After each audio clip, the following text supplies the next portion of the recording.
한 해를 마무리할 때 그리고 새해를 준비할 때면 대부분의 사람들의 공통적인 소망이 있습니다. 새해에는 무엇보다도 가정이 더 행복했으면 좋겠다.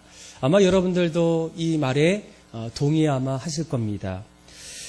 그런데 여러분들의 가정 또 그동안 한 해 동안 돌아보면 여러분들의 가정의 모습은 어떠했습니까? 또 어떤 분들은 참 좋았습니다. 또 행복했습니다.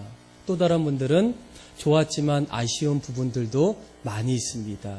또 어떤 분들은 후회하면서 왜 한 해를 우리 가정에서 이렇게 보냈을까 크게 후회하는 분들도 아마 있을 겁니다. 아마 우리 모두는 날마다 내가 있는 가정 또 하나님이 나에게 주셨던 선물인 가정이 날마다 행복으로 넘쳐나기를 원합니다. 어떻게 하면 좋은 가정 또 행복한 가정을 이룰 수 있을까? 그런데 많은 전문가들은 더 좋은 가정을 이루기 위해서는 가장 먼저 부부 관계의 점검이 필요하다는 겁니다.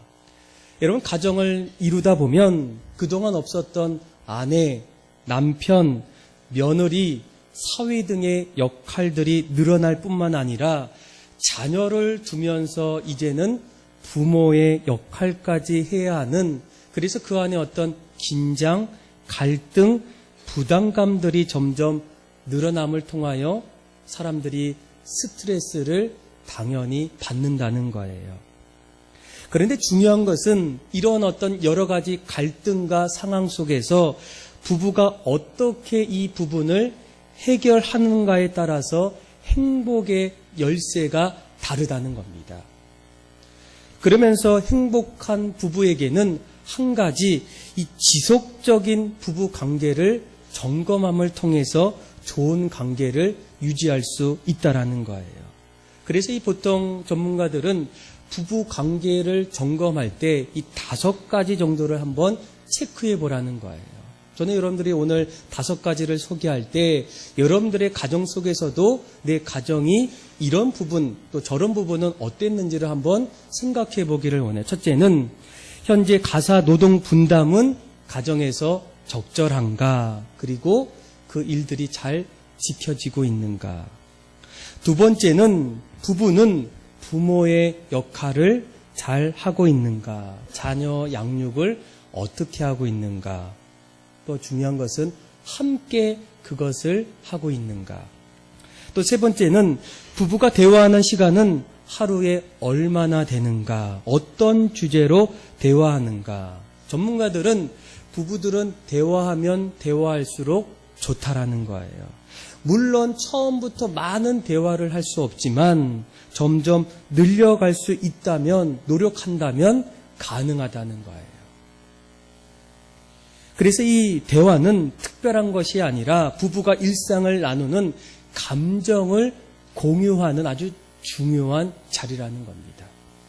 그리고 네 번째에는 부부에게 갈등이 있을 때 부부가 솔직하게 어떤 문제에 대해서 나누기 시작하라는 거예요. 왜냐하면 이 솔직함은 자신의 자아를 건강하게 만들 뿐만 아니라 부부간의 어떤 원만한 관계를 이룰 수가 있다는 거예요.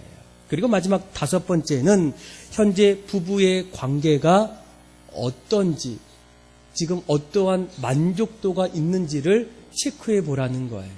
만족도에 따라서 부족했다면 이제는 조금 더 노력하고 어떤 목표를 가질 수 있기 때문에 항상 부부 관계에 있어서 지금 내 가정의 상태가 어떠한지를 반드시 점검할 필요가 있다라는 겁니다. 그래서 여러분, 우리가 보통 한 해를 마무리하고 새해를 준비하다 보게 되면 많은 분들이 내년도에는 이런 어떤 새로운 것들을 한번 해보면 좋겠다라는 그런 어떤 마음을 갖고 있지만 우리가 반드시 꼭 기억하고 선행되어야 될 부분은 무엇이겠습니까? 현재 내 상태, 또 내 가정의 모습은 어느 상태인지를 먼저 체크하고 점검하는 것이 더 중요하다는 거예요. 그래야 잘된 부분은 더 잘할 수 있고 부족한 부분들은 점점 채워나갈 수 있는 발전하고 행복해져가는 그런 어떤 가정을 만들 수 있기 때문입니다. 그런데 이런 어떤 모습들은 이런 맥락에서 보게 되면 신앙생활도 여러분 마찬가지 아니겠습니까? 오늘보다 내일의 신앙의 성장과 성숙을 위해서는 반드시 여러분들이 해야 될 일이 무엇이겠습니까? 현재 내 신앙의 상태가 어떠한지를 아셔야 한다는 거예요. 그래야 내가 신앙생활 동안 무엇을 잘했을까? 또 무엇이 부족할까? 내년도에는 그 부족한 무언가를 채워나갈 때에 여러분들의 신앙의 어떤 삶이 더욱더 유익되고 열매 맺는 신앙의 모습으로 맞이할 수 있다라는 겁니다. 여러분들은 올 한 해 여러분들의 신앙의 모습은 어떠했습니까? 또 뭐라고 여러분들의 신앙을 말할 수가 있겠습니까? 우리가 신앙생활을 점검하고 또 현재의 어떤 나의 신앙을 돌아볼 때 여러분 가장 먼저 내가 살펴봐야 될 신앙의 점검의 첫 번째가 도대체 무엇이겠습니까? 첫째는 우리가 신앙생활에 있어서 내 믿음을 점검해야 한다는 거예요. 여러분들은 올 한 해 어떤 믿음을 가지게 되셨습니까? 성경에도 이 믿음을 가졌던 사람들의 어떤 모습을 다양하게 표현하게 돼요. 마태복음에서는 믿음을 적은 믿음을 가진 사람, 큰 믿음을 가졌던 사람들, 또 로마서에서는 연약한 믿음, 굳은 믿음, 거짓 없는 믿음, 죽은 믿음. 우리가 믿음을 가질 때 시간이 지나면 사람들과 똑같은 믿음을 갖기보다는 시간 속에서도 어떤 사람은 큰 믿음을 가질 수도 있고 작은 믿음을 가질 수도 있고 흔들리는 믿음, 또 흔들리면서도 견고한 믿음을 가질 수 있다라는 거예요. 그래서 우리가 한 가지 기억해야 될 것은 시간이 지날 때 신앙은 저절로 성장하거나 성숙되지 않는다는 사실입니다. 우리는 반드시 내 신앙생활의 상태가 어떠한지, 정말 내가 신앙이 자라나길 원하고 성장하길 원하고 내 개인의 영적인 부흥을 맞이하기 원할 때 가장 먼저는 내 믿음의 상태가 어떠한지를 반드시 점검하셔야 된다는 거예요. 오늘 우리가 읽었던 이 골로새서의 말씀은 사도 바울이 이 두기고라는 이 신실한 종을 통해서 이 골로새 교회에게 썼던 편지예요. 그래서 두기고가 그 편지를 전달하게 돼요. 그런데 그 오늘 4장 마지막 절에 보게 되면 대부분 그동안 신앙생활했던 수많은 어떤 사람들의 어떤 모습들을 소개하게 돼요. 먼저는 두기고가 어떤 사람인지를 소개합니다. 우리 한번 7절, 8절의 말씀을 같이 한번 읽어볼까요? 시작. 두기고가 내 사정을 알려주리니 그는 사랑받는 형제요 신실한 일꾼이요 주 안에서 함께 종이 된 자니라. 내가 그를 특별히 너희에게 보내는 것은 너희로 우리 사정을 알게 하고 너희 마음을 위로하게 하려 함이라. 아멘. 자, 두기고를 뭐라고 설명합니까? 그는 신실한 일꾼이고 또 사랑받는 형제이고 또 주 안에서 함께 종이 된 사람이다. 그의 믿음이 처음보다 점점 자라나서 이제는 하나님 앞에 쓰임받는 신앙의 사람이 되었다는 거예요. 정말 우리가 바라고 꿈꾸는 그런 어떤 신앙의 모델이 아니겠습니까? 그리고 또 9절 말씀에 보게 되면 또 오네시모라는 사람을 소개해요. 한번 9절도 한번 읽어봅시다. 시작. 신실하고 사랑을 받는 형제 그는 너희에게 온 사람이라. 그들이 여기 일을 다 너희에게 알려주리라. 아멘. 자, 오네시모를 뭐라고 얘기합니까? 9절에 신실하고 사랑을 받은 형제 오네시모. 그런데 이 오네시모는 이 빌레몬서의 말씀을 보게 되면 그 당시에는 그 가정에 종이 있었어요. 그래서 그 주인의 어떤 일들을 도와주고 또 노예처럼 일했던 어떤 그런 사람들의 직분이 있었는데 이 오네시모라는 이 사람이 바로 이 빌레몬의 어떤 종이었습니다. 그런데 그가 어느 날 그 집안에서 좀 잘못된 어떤 일들을 하다 보니까 결국 그 집을 도망쳐 나오게 돼요. 그런데 놀라운 것은 이 로마에서 그가 사도 바울을 만나게 되고 또 그 만남을 통하여 복음을 듣다 보니까 그가 잘못했던 자신의 삶을 깨닫게 되고 그리고 하나님 앞에 신앙을 갖게 돼요. 그리고 나중에 사도 바울은 그를 나의 신복이다 이렇게까지 부르게 돼요. 그러니까 신앙은 처음부터 이렇게 잘 나갔던 사람도 있고 또 잘못하다가 어느 순간에 주님 앞에 돌아와서 신실한 믿음의 삶을 사는 그런 어떤 믿음의 생활이 있다라는 거예요. 자, 그리고 10절에도 보면, 자, 10절 한번 볼까요? 10절에는 두 사람이 나와요. 또 같이 한번 읽어볼까요? 시작. 나와 함께 갇힌 아리스다고와 바나바의 생질 마가와 이 마가에 대하여 너희가 명령을 받았음에 그가 이르거든 영접하라. 아멘. 자, 여기에서 이 바나바의 생질 누구를 얘기해요? 마가를 얘기해요. 마가. 자, 이 마가는 사도행전에 바나바와 바울과 함께 제1차 전도여행을 떠나게 돼요. 그런데 이 전도여행을 떠나다 보니까 쉬운 그런 어떤 여행은 아닙니다. 그러다 보니까 밤빌리아라는 그 장소에서 더 이상 내가 전도여행을 같이 할 수 없다는 거예요. 그래서 자신의 고향이었던 예루살렘으로 다시 돌아가요. 그러니까 중간에 하차하는 그런 어떤 일이 나타나요. 무엇 때문일까? 그 이유는 모르지만 결국은 그가 전도 여행 속에서 믿음이 흔들렸다는 거예요. 믿음의 어떤 큰 위협을 스스로 받았을 때 그가 끝나지도 않았던 전도 여행 그 자리에서 중간에 도망쳐서 그 자리를 나왔던 사람이 바로 마가였어요. 여러분, 우리도 신앙생활 하다 보면 그 신앙이 처음부터 쭉 이렇게 올라가는 분도 계시지만 어느 순간에 그 믿음이 멈춰 있거나 아니면 그 믿음이 점점 내려가거나 심지어는 그 믿음이 점점 흔들려서 좌초하시는 그런 어떤 신앙의 모습도 있다라는 거예요. 마가가 그런 어떤 사람이었어요. 그런데 감사한 것은 그가 나중에 돌아가서 예루살렘에서 베드로를 만나고 다시 신앙을 회복함을 통하여 훗날에는 이 마가라는 사람이 예수님의 행적을 기록했던 마가 복음을 기록했다는 거예요. 믿음은 잘할 수도 있고 믿음은 어느 순간에 멈추실 수도 있고 아니면 떨어질 수도 있지만 더 성장하고 성숙될 수가 있어요. 그때 우리가 중요한 것은 날마다 우리 어떤 믿음을 점검하셔야 된다는 거예요. 자, 그리고 14절에 또 두 사람이 나와요. 의사였던 누가와 그리고 데마. 14절도 한번 읽어볼까요? 시작. 사랑을 받은 의사 누가와 아멘. 자, 여기에서 의사 누가는 끝까지 사도 바울과 함께 있어요. 그 믿음이 변치 않습니다. 그런데 그와 대조적으로 누가 한 명 또 나와요? 데마.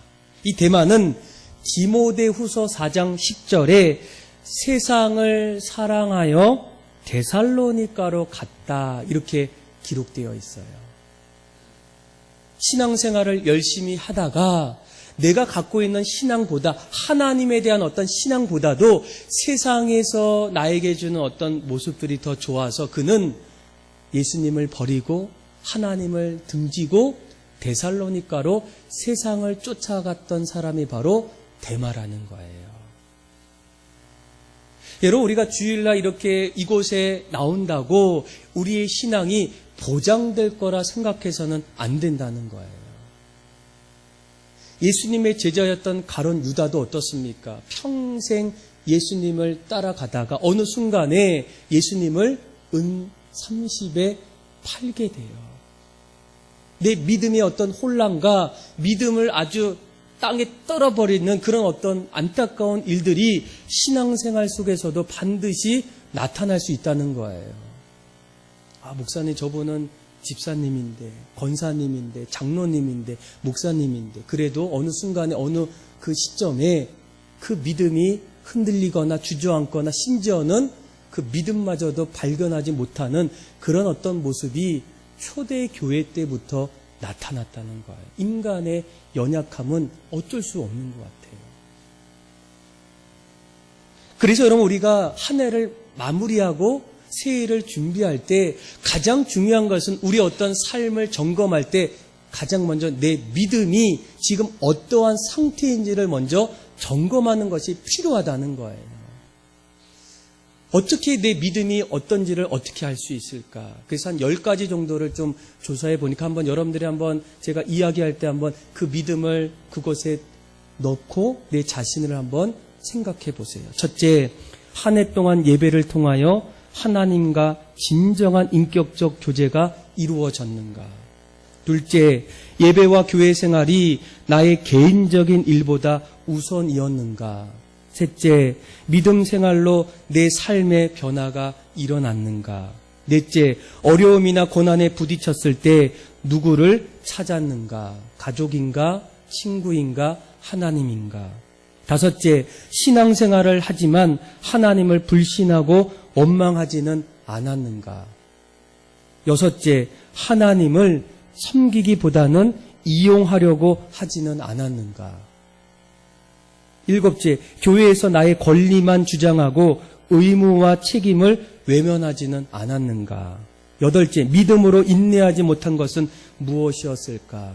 아홉째, 다른 사람, 가족, 친구 등을 힘들게 하지는 않았는가? 마지막 10번째, 믿음으로 실천해야 하는 것들 중에서 하지 못한 것은 무엇이었을까? 우리가 스스로 믿음, 하나님 앞에서 내 믿음을 생각하고 점검할 때 내 믿음의 상태가 어디인지를 알게 되고 올해 내가 잘한 믿음의 어떤 생활, 또 부족했던 믿음의 어떤 모습들, 앞으로 내가 채워나가야 될 믿음의 어떤 분량들을 하나하나 내가 발견할 수 있다라는 거예요.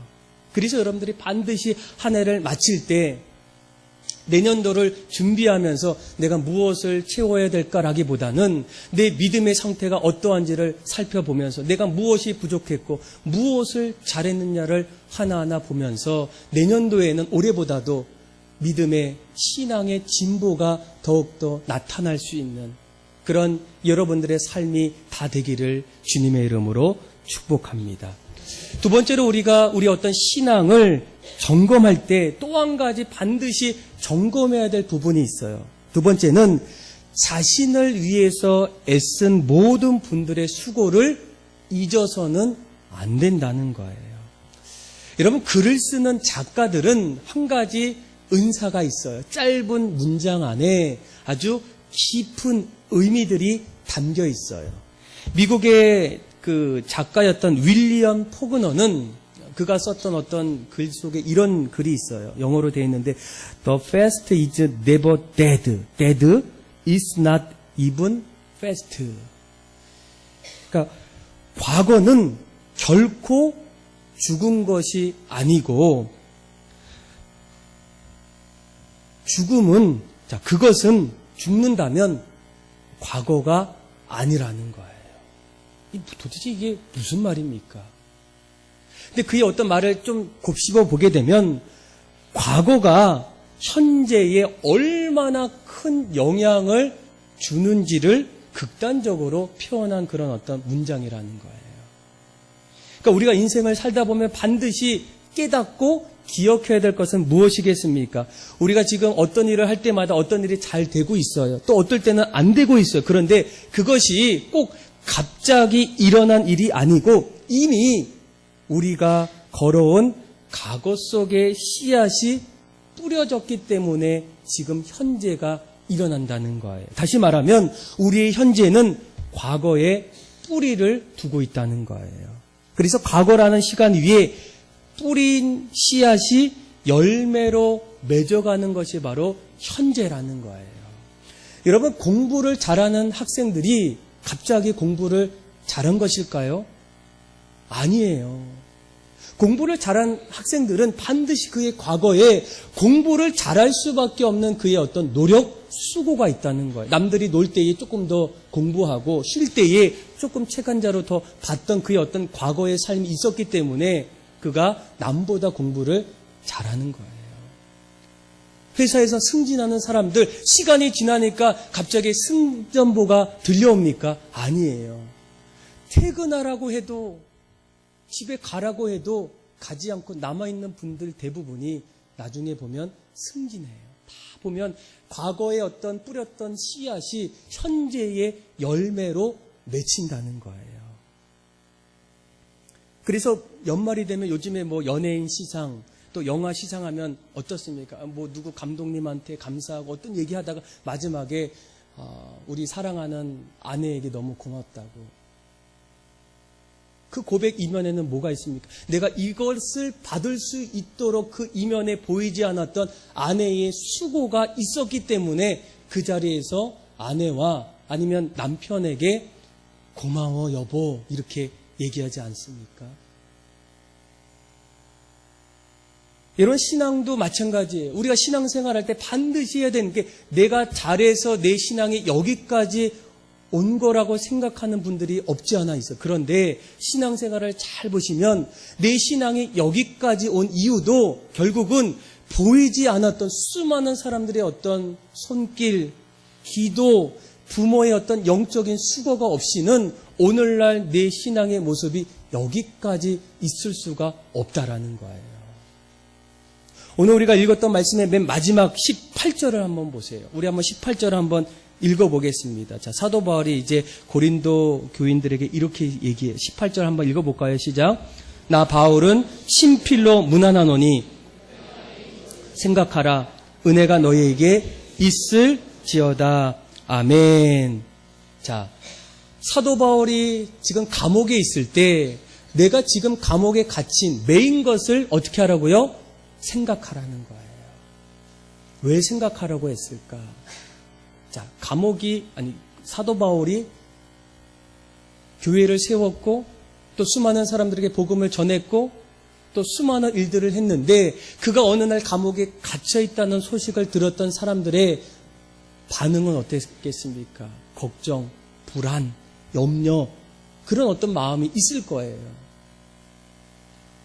또 어떤 면에서는 내가 감옥에 갇힌 것을 내가 자랑한다 이렇게 또 얘기하는 사람도 있고 또 어떤 사람은 내가 지금 여기에 지금 감옥에 있기 때문에 나를 좀 구해주세요 이런 어떤 표현도 있을 수도 있어요. 그런데 오늘 이 말씀을 잘 묵상해 보면 그런 의미예요. 걱정하고 염려하는 그런 골로새 교인들 앞에서 사도 바울은 여러분도 알지 않습니까? 내가 어떻게 지금까지 여기까지 왔는지 그동안 1차 전도여행, 2차 전도여행, 3차 전도여행 속에서 하나님께서 교회를 세워주셨고 또 막혔던 그 자리에서 이제는 아시아를 넘어서 유럽에 갈 수 있도록 해주셨던 그 일들 때로는 내가 복음으로 인해서 사람들에게 매를 당하고 고난당했던 그 모든 자리에서도 하나님께서 나를 지켜주시고 붙잡아 주셔서 여기까지 내가 올 수 있었던 것은 하나님의 은혜이기 때문에 오히려 나를 위해서 여러분들의 신앙을 위해서도 돌아보고 기도하라는 거예요. 그래서 여러분 우리가 우리의 신앙을 지금까지 돌아보면 내 신앙이 여기까지 올 수 있었던 것이 과연 나만의 어떤 노력으로 이루어졌을까? 아니라는 거예요. 그동안 내 믿음이 흔들릴 때도 있었고 신앙의 어떤 위협을 받을 때도 있었을 때 그때마다 어떻습니까? 나를 위해서 기도해 주었던 기도의 동역자들이 있었어요. 내 신앙의 시험에 들을 때 그때마다 내 손을 붙잡아 주셨던 믿음의 친구들이 있었어요. 권사님, 장로님. 그때 내가 잘못 생각해서 흔들렸을 때 교회마저 하나님마저도 내가 정말 싫다고 얘기하는 그때에 어떻습니까? 내 손을 잡아주셨고 내 어떤 신앙의 어떤 방향을 다시 수정해 주셨던 그 손길이 반드시 있었다는 거예요. 여러분 우리가 이것을 깨닫지 못하면 어떻습니까? 자기 잘맛에 살게 돼요. 내가 잘해서 내가 잘 노력해서 그런데 그 위에는 누가 계십니까? 이 모든 게 다 하나님의 은혜예요. 오늘 18절 말씀에 뭐라고 합니까? 내가 내 신필로 문안하노니 내가 매인 것을 생각하라. 이 모든 것이 하나님의 은혜인데 그 은혜가 여러분들에게도 있다는 걸 걱정하지 말라는 거예요. 괜찮다는 거예요. 이런 일들 수많은 일들이 나에게 일어났지만 지금까지도 하나님이 내 곁에서 나를 도와주셨고 나를 위해서 기도해 주셨던 수많은 동역자를 통해서 괜찮다라는 거예요. 오히려 축복하지 않습니까? 여러분들에게 하나님의 은혜가 있기를 원합니다. 그래서 여러분들이 항상 기억하셔야 돼요. 사도 바울은 마지막에 뭐라고 얘기합니까? 이 모든 것은 하나님의 은혜라는 거예요.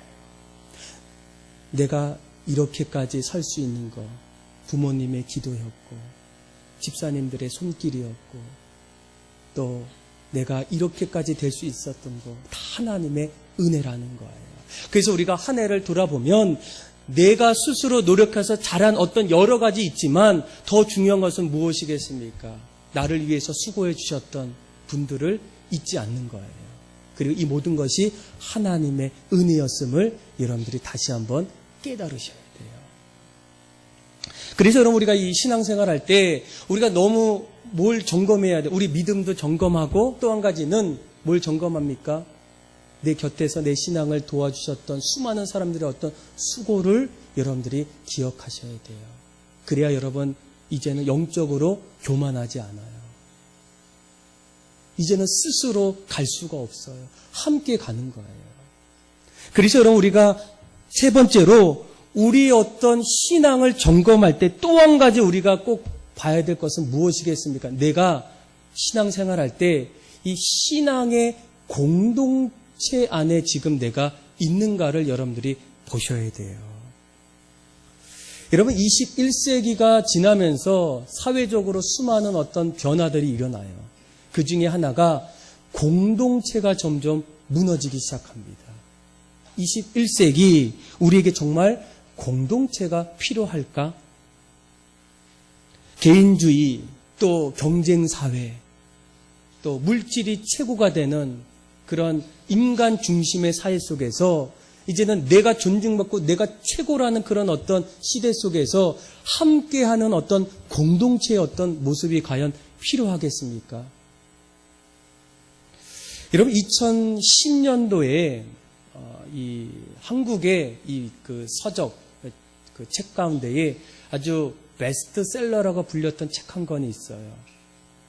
이 정의란 무엇일까? 이 마이클 샌더스 교수가 썼던 그런 책이에요. 그런데 이 책은 왜 유명한 이 사람이 이 교수님이 하버드의 최연소 27살 때 그 학교의 교수가 되었고 지금도 학생들에게 가장 인기 있는 그런 어떤 강의가 바로 이분의 강의예요. 이분의 강의를 이제 요약해서 만든 게 바로 정의란 무엇인가, 저스티스라는 그런 책이에요. 그런데 이분이 얼마 전에 지금 화면에 보면 마이클 샌더 중국을 만나다라는 그런 책을 또 이번에 출간했어요. 그래서 그 안에는 뭐 동양 철학과 서양 철학 간의 어떤 여러 가지 어떤 문제들을 다루게 되고 또 어떤 개인주의에 기반한 어떤 서양의 모습들, 그런 한계점, 또 육아 철학의 어떤 모습들을 비교하면서 가능성을 보면서 이제 쓰게 돼요. 그런데 그 책 안에 이분이 21세기에는 정말로 공동체가 필요한가라는 그 어떤 질문 속에서 이런 대답을 하게 돼요. 한번 들어보시면 오늘날 생존이 최우선시되며 공동체의 미덕은 아무래도 거추장스러워지기 마련이다.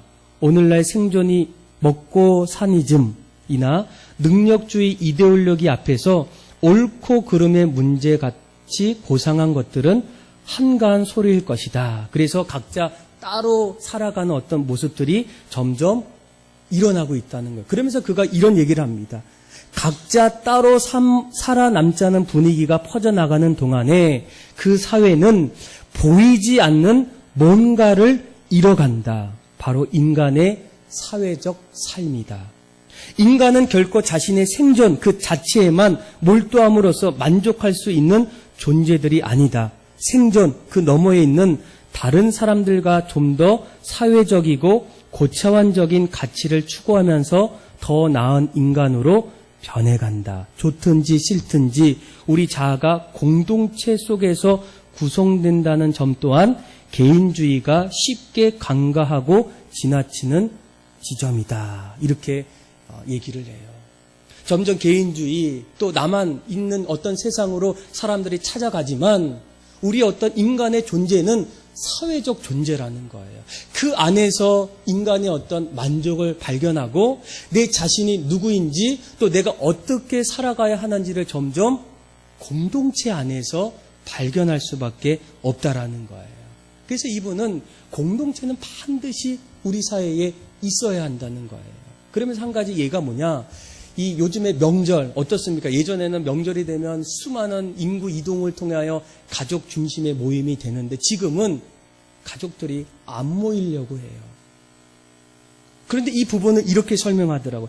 단순히 명절을 폐지하는 것만이 능사는 아닐 것이다.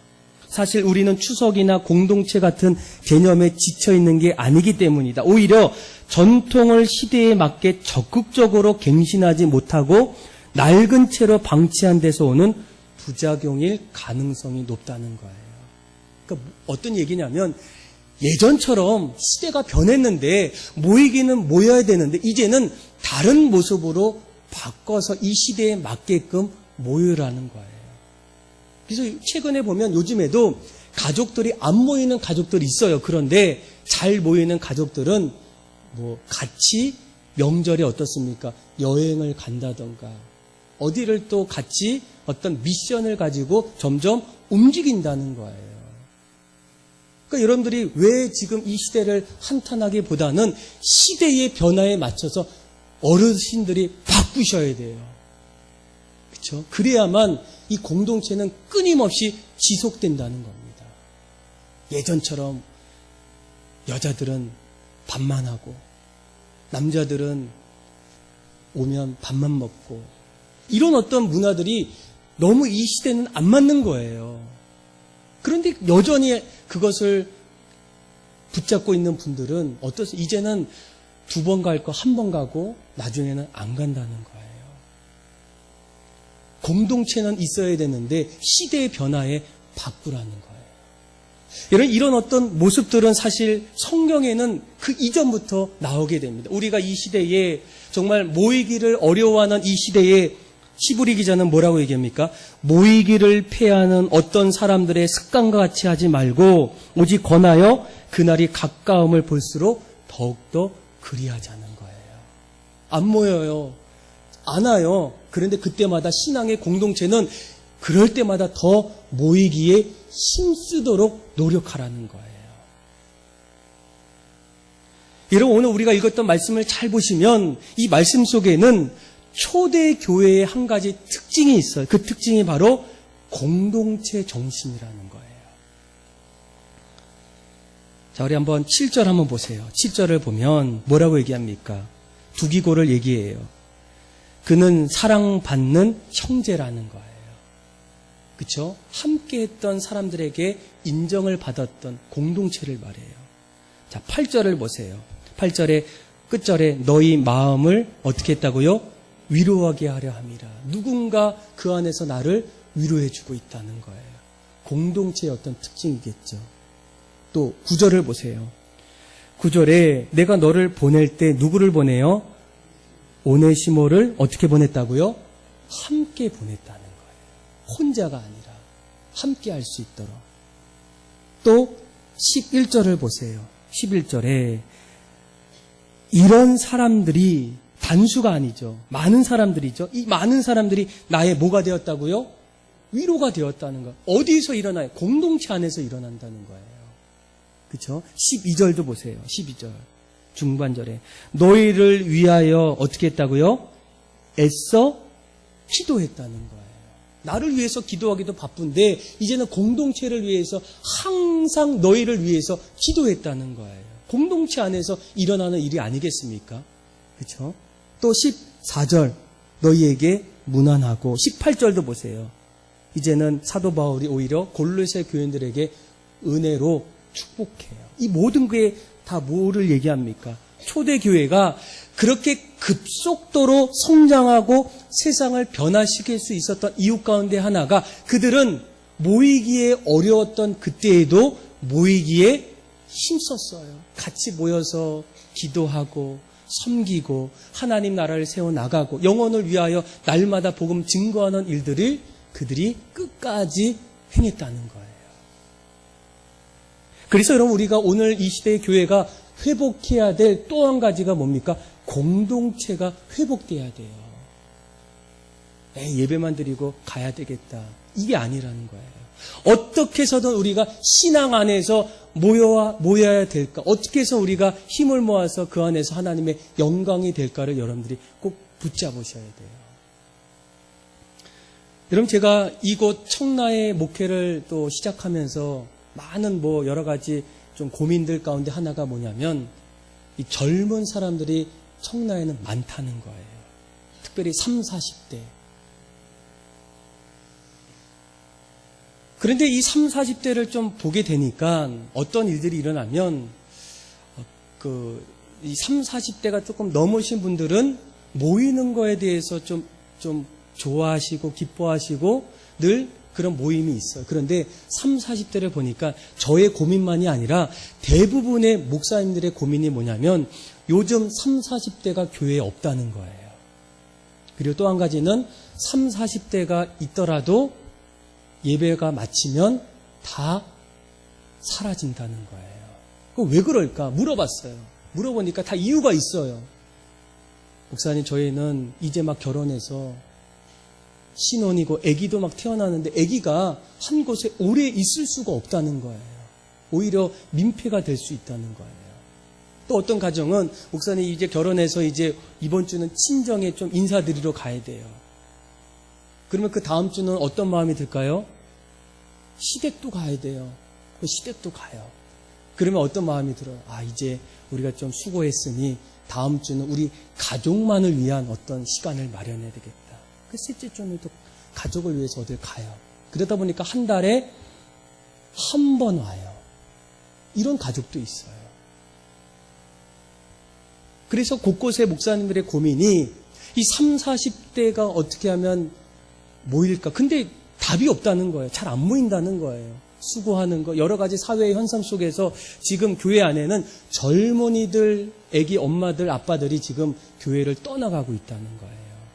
우리 교회도 보니까 지금까지 보니까 그런 모습들이 좀 없지 않아 있어요. 다들 보면 애기 들고 왔다가 예배가 마치면 다 후 이렇게 가요. 점점 교회 안에 어떤 중요한 어떤 신앙의 그 계보를 이어야 될 어떤 젊은이들이 점점 오기는 오는데 점점 빠지는 거예요. 그런데 오늘 말씀을 보고 기도하고 성경 안의 말씀을 보면 하나님이 뭐라고 얘기합니까? 모이기를 피하는 다른 어떤 사람들의 습관과 같이 하지 말고 우리는 더욱 모이기에 힘써 그리하자라는 거예요. 그래서 우리가 올해 목회 중심 가운데 하나가 바로 30, 40대를 살리는 그런 어떤 중점이 있었어요. 그래서 어떻게 합니까? 이분들을 어떻게 하면 신앙 안에서 모일 수 있어요. 그런데 제가 또 막상 물어보니까 얘기하더라고요. 목사님, 제가 월요일부터 토요일까지 회사 가고 하는데 주일날 어떻게 교회에 하루 종일 있을 수 있습니까? 안 된다는 거예요. 어쩌면 그것이 요즘에 당연한 어떤 대답이에요. 우리 어떤 가치관이 지금 세상의 어떤 변화에 지금 그렇게 가고 있어요. 그런데 우리가 그럼에도 불구하고 이제 30, 40대를 결성해서 이제 모임을 갖기 시작했어요. 애기 엄마들, 애기가 어려도 괜찮다는 거예요. 시끄러워도 괜찮다는 거예요. 그래서 5월부터 우리가 30, 40대가 이제 한 자리에서 목장이 이제 모였어요. 같이 예배도 드리고 또 친교도 하고 기도도 하고. 그래서 지난주에 이제 목장 선교회가 이제 종강을 했어요. 파티를 했는데 제가 좀 사진을 몇 장 가져왔어요. 한번 보여주세요. 자, 보시면 자, 여기 이제 여성들의 어떤 목장이에요. 이제 모임들이 있고 또 넘겨주세요. 또 이거는 이제 남자들. 여기 보니까 다 애들이 좀 어려요. 또 넘겨주세요. 또 여기도 이렇게 애기들이 다 어려요. 또 한 개 넘겨주세요. 요거는 어제 목장 종강이 끝나는데도 또 같이 목장이 모였어요. 애들 같이 모여서 예배도 드리고 또 축하도 해주고. 또 넘겨보세요. 또 요거는 이제 30, 40대가 또 여러 가지 어떤 주제를 가지고 또 같이 나누는 일들. 또 넘겨보세요. 또 여긴 또 뭐 성에 대해서도 또 같이 보니까 30, 40대가 아주 그 좀 전문적인 어떤 분야가 있더라고요. 또 요건 또 수련회예요. 또 넘겨주세요. 요거는 이제 지난주에 했던 목장 종강 파티예요. 30, 40대. 요거 이제 마지막 절이고. 자, 그래서 이런 어떤, 잠깐 거기에서 멈춰보세요.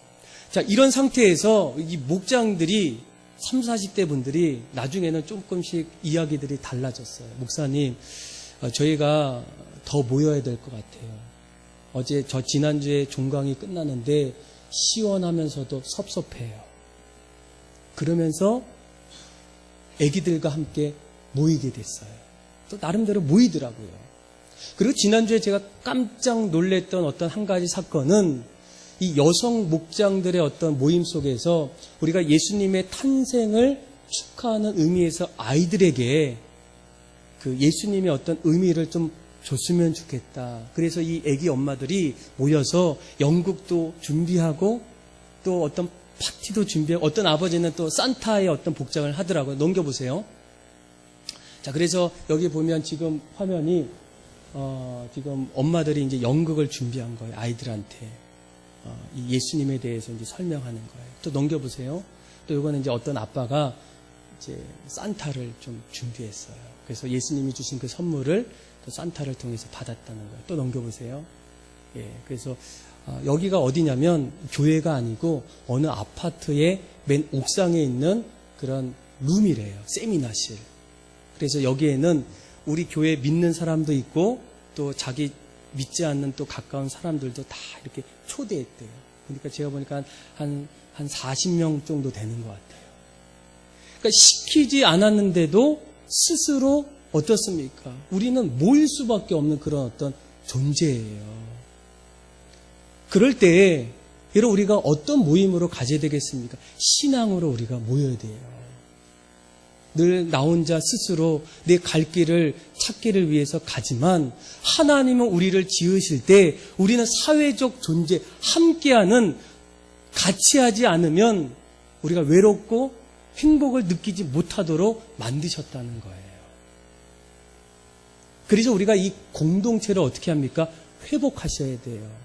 어떤 분들은 지금 공동체 안에서 들어와서 공동체를 열심히 하는 분도 있고 어떤 분들은 공동체 안에서 내가 앞으로 해야 될까 말아야 될까 고민하는 분도 있고 여전히 평생 그 공동체를 거부해서 혼자 신앙생활하는 분도 있는데 여러분 중요한 건 뭐예요? 하나님은 우리가 신앙의 공동체 안에서 신앙생활하기를 원하신다는 거예요. 그래서 저는 여러분들 우리 교회 내년에는 이 목장과 선교회를 이제 약간 재편성을 해요. 그래서 여러분들이 다시 새로운 마음으로 그 안에서 다시 신앙의 어떤 공동체, 그래서 뭐 성가대, 또 찬양팀, 모든 곳곳에는 이 주님의 이름으로 모이는 공동체가 있어요. 저는 여러분들이 한 가지 이상 그것이 내가 어떤 공급을 받을 수 있는 공동체가 될 수도 있고 하나님의 귀한 사역을 감당하는 그런 어떤 자리가 될 수도 있지만 어떤 거든 여러분들이 반드시 한 가지 이상의 공동체 안에 들어가셔서 그곳에서 여러분들이 은혜도 받고 또 도전도 받고 또 신앙의 어떤 열매들을 맺어갈 수 있는 어떤 일들이 여러분들의 어떤 신앙의 자리에서 나타나야 한다는 거예요. 사랑하는 믿음의 성도 여러분, 여러분들은 올 한 해 가정 외에 신앙의 공동체가 있었습니까? 아닌 것 같아도 공동체는 하나님께서 말씀하셨어요. 모이기를 패하는 다른 어떤 사람들과 같이 하지 말고 세상을 말하겠죠. 세상의 어떤 변화예요. 너희는 힘써 모여 그리하자라는 거, 그리하자. 안 되더라도 모이는 거예요. 힘들더라도 모이셔야 돼요. 모여서 기도하고 말씀을 나누고 또 주님의 어떤 교회를 세워나가는 믿음의 가정을 이뤄나가는 그런 어떤 일들에 여러분들의 마음을 드렸을 때 여러분 우리의 어떤 신앙은 점점 열매 맺는 모습으로 바뀌어가는 겁니다. 사랑하는 믿음의 성도 여러분, 올 한 해 우리가 12월을 마치는 그때에 여러분들이 반드시 여러분들의 신앙을 점검하셔야 돼요. 내 믿음의 상태가 어떤지. 또 내가 여기까지 올 수 있었던 것이 내 주변에서 나를 위해서 애쓰시고 기도해 주시고 함께 하셨던 분들을 기억하고 이 모든 것이 하나님의 은혜임을 깨닫고 그리고 날마다 여러분 모이기의 힘씀을 통해서 이 땅에서 하나님이 원하셨던 그런 여러분들의 믿음의 삶, 또 기쁨이 넘치는 삶, 하나님이 또 역사하시는 그런 삶이 다 되기를 주님의 이름으로 축복합니다. 우리 187페이지 하나님은 너를